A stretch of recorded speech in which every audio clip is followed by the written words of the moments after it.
Robert Conley here. Today's topic, know your rubric. Know your rubric. What's a rubric? So a rubric is a scoring matrix. It's typically used in academic circles and talks about, basically how many points you get for this, how many points you get for that. So it's a methodology, and it's something that is shared with students so that they know how to complete their work. And so my talk today is about designing and knowing your own unique rubric, because this is about you as a unique individual.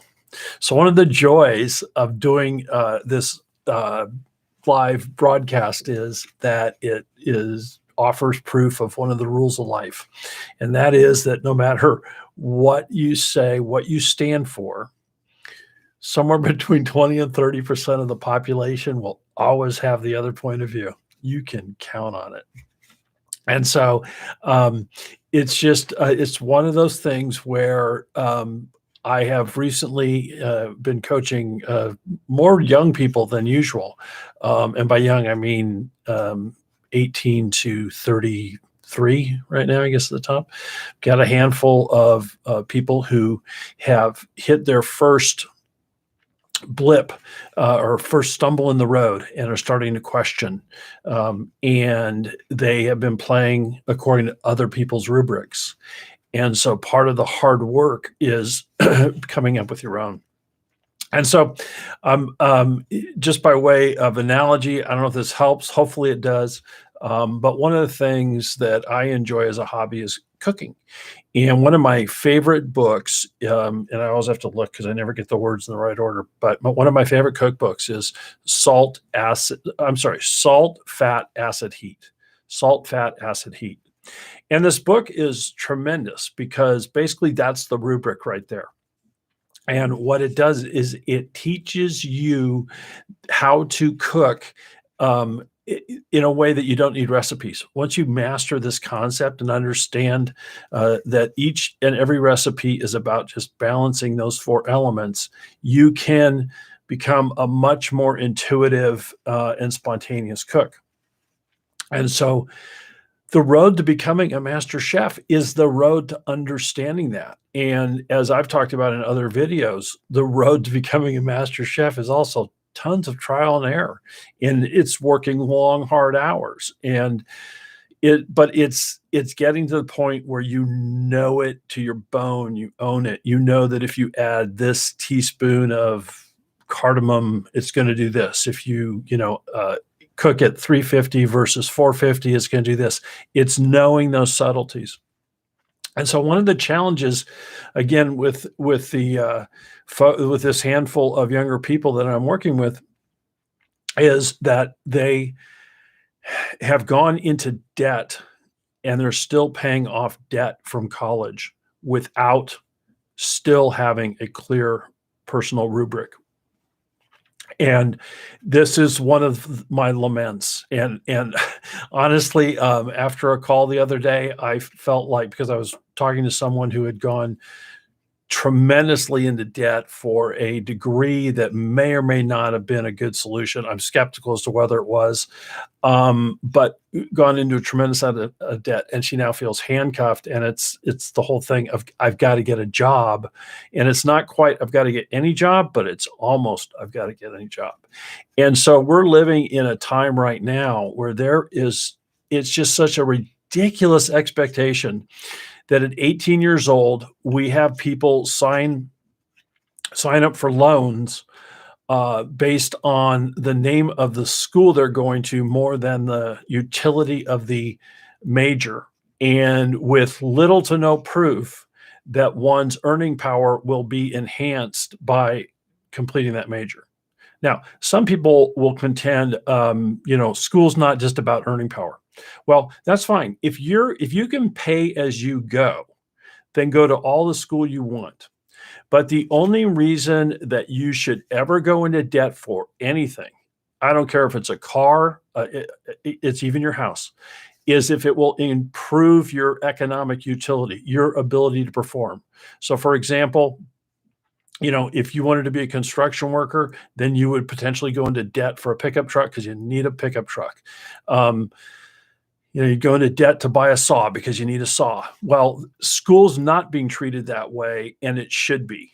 And there's this whole thing of the 1% and the rich. You know what? Let the 1% do what the 1% do. They don't matter in our lives. And so people are going into ridiculous amounts of debt without having this rubric, without having this value system in place up front. And if we, and it's the same value system that I have spoken about, and I'm going to I'm committed to myself to talk about this probably once a week because it's just so important. And that is that in your own rubric, the 4 elements, just as in cooking, salt, fat, acid, heat, the things that count for your own recipe are your aptitudes, your temperament, your values, and your interests. Now, there are plenty of people, and I don't disagree with this, that it's more that one of the sayings is it's more about your attitude than your aptitudes. It's not an either or thing. And I submit that you will have a much more productive attitude, a positive attitude, an energetic attitude if you are in alignment with those 4 personal criteria: temperament, aptitudes, values, interests. And so, I have a program I take people through in which I teach them their natural abilities and their temperament and where that fits very specifically, where it fits in the marketplace. And so that's something I do. But not everybody can, for whatever reason, I'm not the solution for everybody. But what you can do, and again, this is under the auspices of doing it as efficiently and as effectively as you can, is start with interests and values. Start with interests. And don't go into debt to find out what your rubric is. Take an interest inventory, and you say to yourself, well, I don't know where this fits. Well, again, that's a place where I help people, but there are also plenty of online resources that will do interest inventories and help you identify areas in which you fit, and where a young person will be so much better off by the time, and my goal is to have some better off by the time they're 30. I look at the 20s as a place where you try as many different things until you find that, and that. I'm just going to leave it at that. It's that. It's like, oh, this is it. Oh, wait, it's it. It's not that. But it's the thing, and it feels right. And you do that through trial and error and experimentation. But where you can start, if you have no money, what is it that has always interested you? And make the choice of taking a low-paying, long hours job in your area of interest before you make the choice of going into debt to go to college. And I realize that that is a very strong temptation because they make it so easy to go into debt, and college is fun and you get to hang out at the dorms and all that stuff. But I'm now dealing with people who are paying the price of that. And they are now in their late 20s, early 30s, and they're working their butts off. Some of them can't change jobs. Some of them have gotten themselves into situations because they have this rock around their neck called student loan, student debt. And by the way, while I feel terrible for them, I 100% oppose free college because it's only by our pricing mechanism that we apply value to things. And when you look at like community colleges where it's almost free, the dropout rates in those colleges is something like 50%. And so stay away from schooling until you know what you want schooling for. Don't spend money to do that. Get paid in different jobs, different entry-level jobs. If you don't know what you want to do, apply for every assistant job you can find that's in an area of interest, and find things where you can work hard for low pay, but start figuring it out and then go to college. I'm Robert J. Conley. I hope this helped. Take care.